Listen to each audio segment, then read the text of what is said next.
मैं आपकी चीनी दोस्त मीरा और लंबे समय से मैं और नीलम हम लंबे समय से एक साथ लाइव नहीं करती हैं। हाँ शायद 8 साल तक शायद।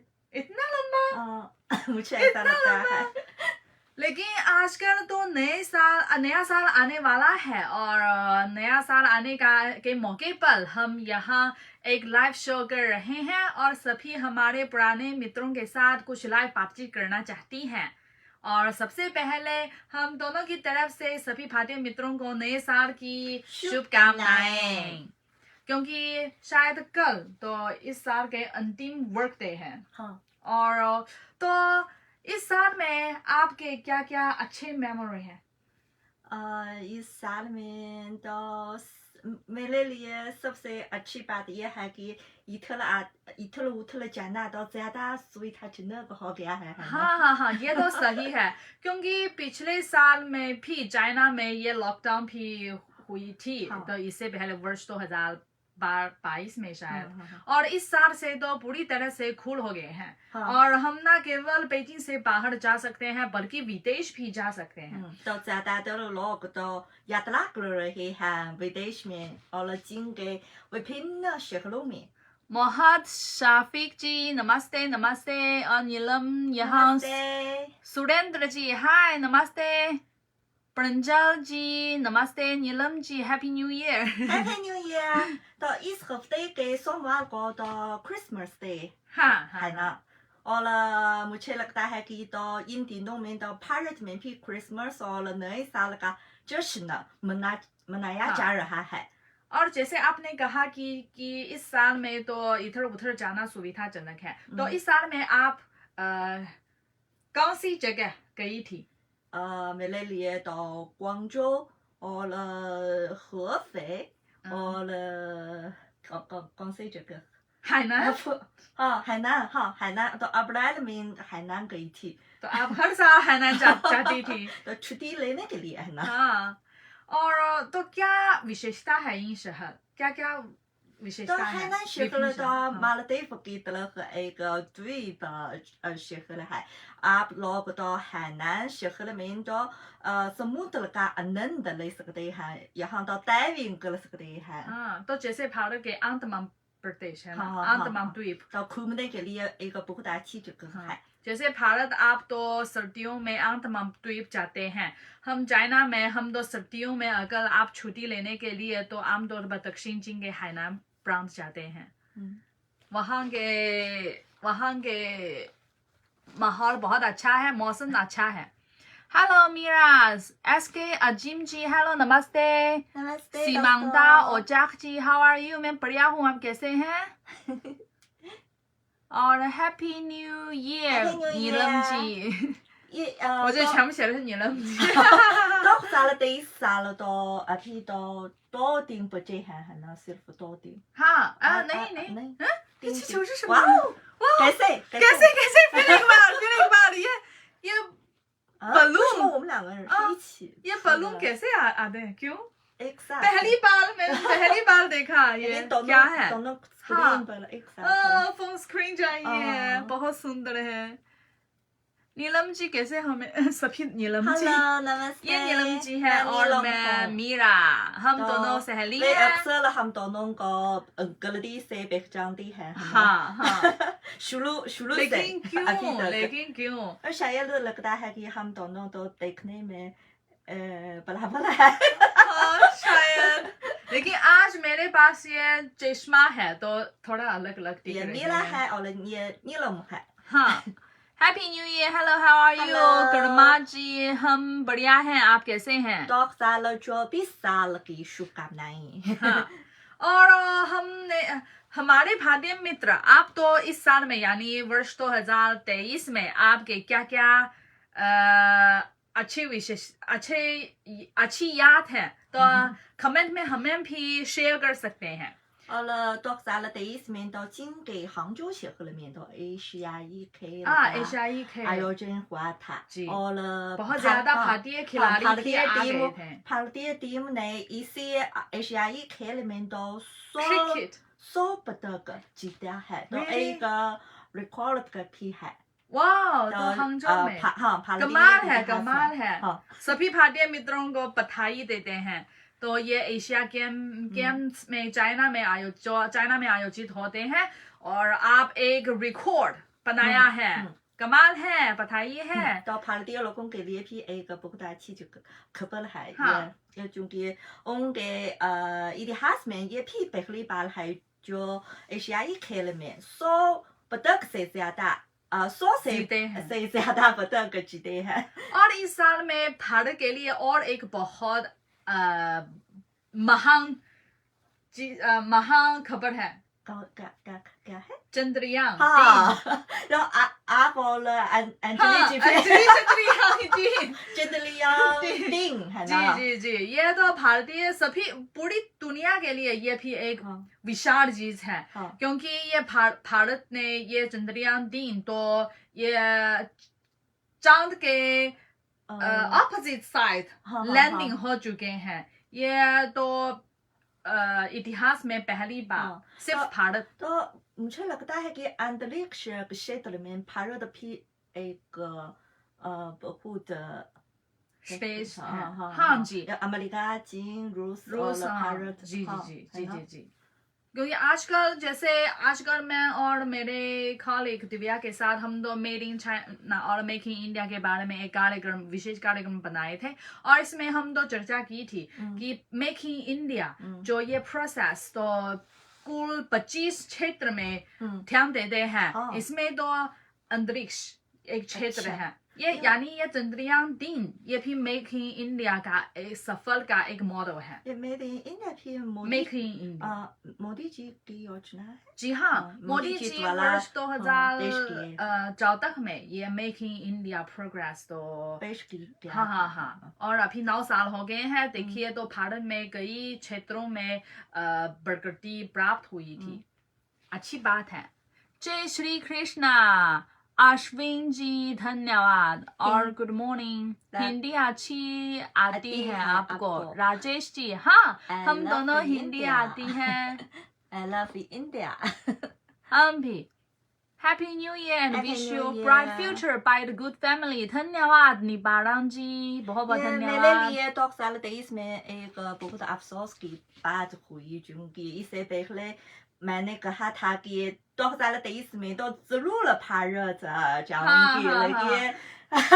लेकिन देखिए तो वीजा की वजह से है ना। हाँ, लेकिन मुझे भी पता नहीं ये आजकल ये चीन और भारत के बीच ये संबंध थोड़ा सा अजीब है क्योंकि हम आम लोगों तो भारत जाना चाहते हैं तो मुश्किल है, दिक्कत है, वीजा नहीं मिलेगा चीनी लोगों के लिए। इससे पहले हम सिर्फ तो ये वीजा मिल सकते हैं, सिर्फ 2 दिन में तो जरूर प्राप्त कर सकते हैं वीजा। लेकिन बहुत आसान था उसी समय। लेकिन इस साल तो बहुत मुश्किल है।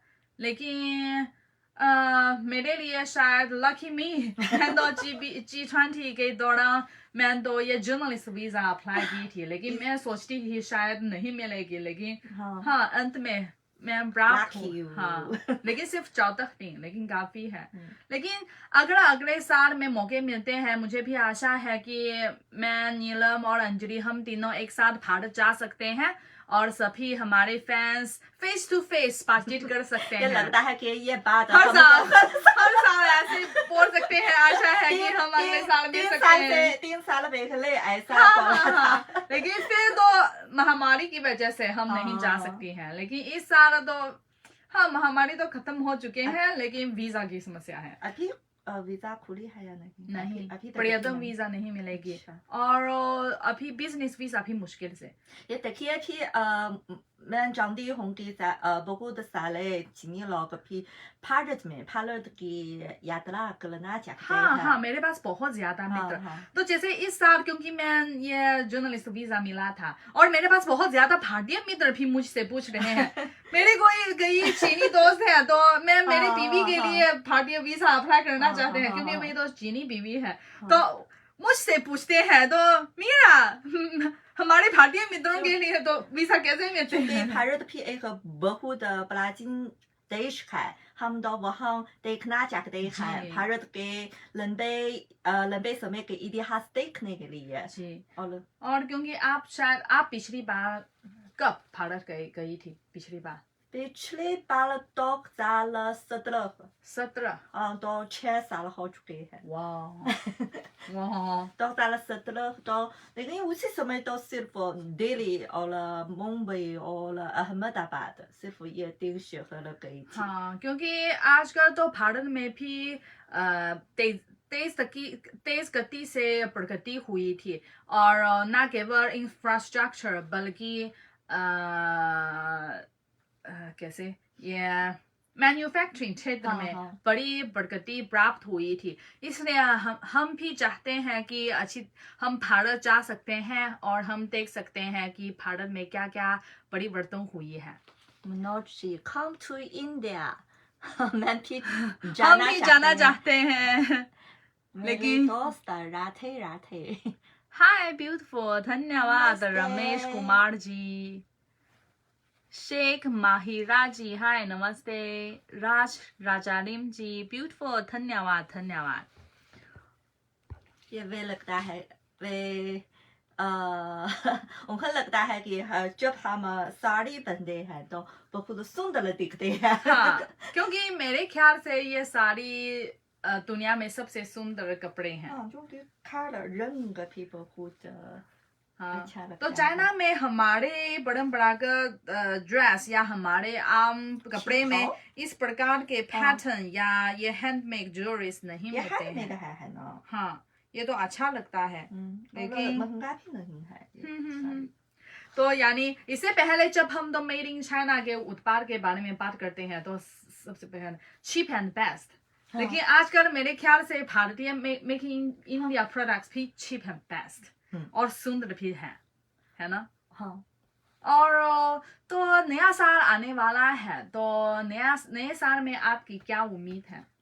नए साल में भारत जाने के बजाय भारत सबसे पहले तो भारत जाना चाहती हूँ और दूसरे शहर शायद कुछ यूरोपियन देश की यात्रा करना चाहती हूँ। हाँ, लेकिन बात यही है इससे पहले हमारे गांव में इतना व्यस्त नहीं थी तो हमारे पास बहुत ज्यादा छुट्टी मिलती है लेकिन पैसे भी बहुत कम है। लेकिन उस समय तो हम तो समय है खाली समय है इसलिए हम तो इधर उधर जा सकते हैं घूम सकते हैं यात्रा कर सकते हैं। छुट्टी नहीं है या बहुत व्यस्त है। देखिए जिन लोगों के लिए एक साल में तो सिर्फ 10 दिन का ये तो हमारे लिए तो नया अगर आप तो काम करने के 5 साल में है ना 5 साल में सिर्फ 5 दिन की छुट्टियां हैं। अगर हम तो काम 10 साल हो चुके हैं तो आप 10 दिन की छुट्टी मिलती है। वाह暴露年龄了तो हमारे उम्र तो वे सब जरूर जानते हैं हम तो काम करना तो 10 साल हो चुके हैं। तो लेकिन भारतीय लोगों के लिए मुझे लगता है कि उनके पास तो बहुत सारे दिनों की छुट्टियां होती है ना। तो ये भी मैं समझ नहीं सकती हूँ कि भारत में क्यों इतना ज्यादा छुट्टी मिल सकते हैं। तो शायद हर महीने में तो छुट्टी मिलती है। हर महीने में एक बहुत महत्वपूर्ण त्योहार है ना। तो त्योहारों पर छुट्टियां लेते हैं लोग। हाँ, तो क्या मित्रों क्या आप हमें बता सकते हैं कि भारत में एक साल में कुल कितने दिन की छुट्टी मिलती है? आप तो चाइना में हम कितने दिन शायद वसंत त्योहार और राष्ट्रीय दिवस तो 3 दिन 14 दिन एक साथ 20 दिन से कम। हाँ लेकिन ऐसा 11 या 13 शायद।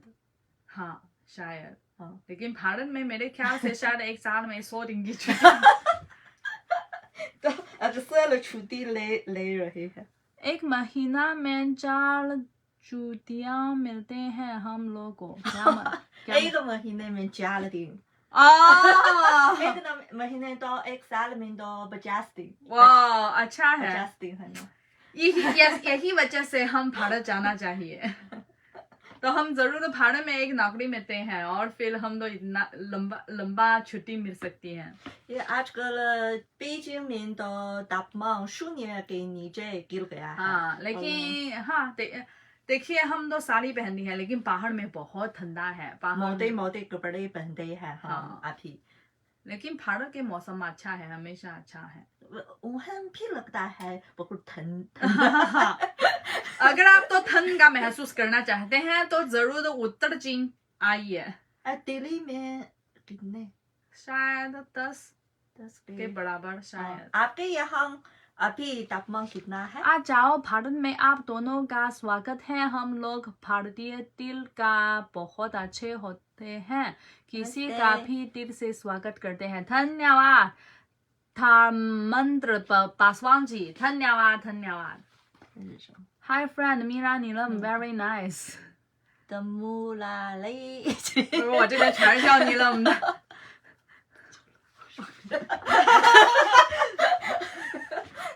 तो एक साल तो इतना ऐसा लगता है कि कम समय में तो एक साल तो हो चुके हैं। हाँ हाँ हाँ। Time तो flies। जब हम छोटे थे तो लगता है क्योंकि बड़े होने के साथ तो समय तेज कर time flies। हाँ। तो हिंदी में कैसे कहते हैं how time flies? कैसे बोल सकते हैं हिंदी में, जरूर हमें बताइए। हाँ, आई एम हिमाचल प्रदेश। समय कितनी तेजी से उड़ते हैं, समय हमेशा उड़ते हैं, है ना। Hello, I am Himachal Pradesh. नमस्ते। हिमाचल प्रदेश से मित्र, आपका स्वागत है। हिमाचल प्रदेश भी ठंडा हाँ, है, बहुत ठंडा है, बहुत ठंडा और है। शिमला शहर एक पर्यटन जगह है। तो देखिए, जैसे भारत और चीन, मुझे ऐसा लगता है कि दोनों देश एक पर्यटन के लिए अच्छी जगह है, क्योंकि चीन और भारत में दोनों में तो विभिन्न मौसम वाले क्षेत्र मिल सकते हैं, विभिन्न भूमि बड़ी है। उत्तर से दक्षिण तक तो विभिन्न सीनरी मिल सकते हैं, विभिन्न संस्कृति भी अनुभव कर सकते हैं। ये तो अच्छी जगह है, क्योंकि हम दोनों तो प्राचीन सभ्यता वाला देश है, इसलिए हमारे दोनों देशों के बीच बहुत ज्यादा समानता मिलते हैं। जैसे तो चाइना में ये वसंत त्योहार आने वाला है, और भारत में सबसे महत्वपूर्ण त्योहार दिवाली है। ये दोनों त्योहार के बीच भी बहुत ज्यादा समानता मिलते हैं। जैसे हम तो नई कपड़े खरीदते हैं, और हम अपने घर के सफाई करते हैं, और शायद एक दूसरे परिवार रिश्तेदारों को उपहार देते हैं। रेड पॉकेट भी, लाल लिफाफा बराबर है। हाँ, बराबर है। मनाने के दौरान ये गलता है, वो गलता है। इसलिए तो हम एक ही परिवार में है, वसुधैव कुटुंबकम, तो हम एक ही परिवार में हैं। इसलिए जैसे आप ही हम भारत जाने का स्वागत करते हैं, हम भी आशा करते हैं कि नए साल में ज्यादा से ज्यादा भारतीय लोग, अगर आपके पास खाली समय है, आप ही चाइना आइए और हम अच्छी तरह से आपको घुमाएंगे। तो ये तो मेरी उम्मीद है, मेरी इच्छा है कि अगले साल हम चाइना में भी मिल सकते हैं, और हम भी एक साथ लाइव शो या कार्यक्रम बना सकते हैं। ठीक है। तो आप नए साल में क्या उम्मीद है, जरूर कमेंट में हमें बताइए। कमेंट बता सकते हैं आपकी उम्मीद तो 2024 में। हाँ, तो ठीक है। तो धन्यवाद मित्रों, आज हमारे लाइव शो में ज्वाइन करने के लिए। तो चीनू, मेरा नाम चीनू है मैडम, आपका हिंदी बहुत अच्छा है। गुड, धन्यवाद। और आज का लाइव यहीं तक। तो हम फिर एक बार सभी मित्रों को नया साल की शुभकामनाएं। आशा है कि आप नए साल में स्वस्थ रहें, खुश रहें, और आशा है कि हम जल्दी से मिल सकते हैं, भारत में या चाइना में। फिर मिलते हैं। बाय बाय, नमस्ते।